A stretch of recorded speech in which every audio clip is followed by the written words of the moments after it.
Денес сме тука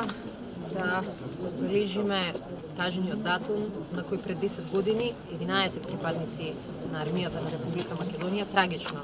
го изгубија својот живот во хеликоптерската несреќа, враќајќи се од учество во мировната мисија во Босна и Херцеговина. Денеска бевме тука заедно со семејствата нивни да ја одбележиме нивната жртва и да се подсетиме на овој трагичен настан кој покажа колку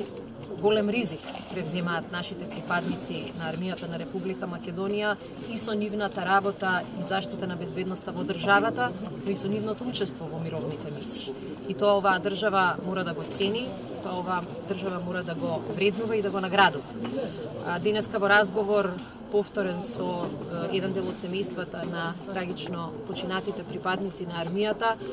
повторно се навративме на настанот, на причините кои што до него дојдоа. Јас и во текот на претходните месеци имав средба со дел од семејствата,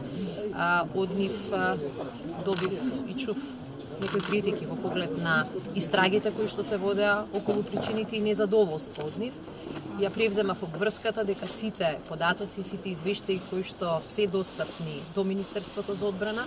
ќе бидат предадени на новиот јавен обвинител,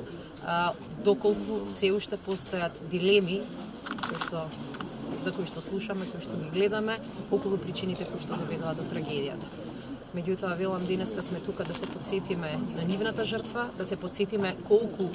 голем ризик превземаат припадниците на армијата и да повториме дека државата мора затоа да ја зголеми и својата грижа, своето внимание и наградата кон сите оние кои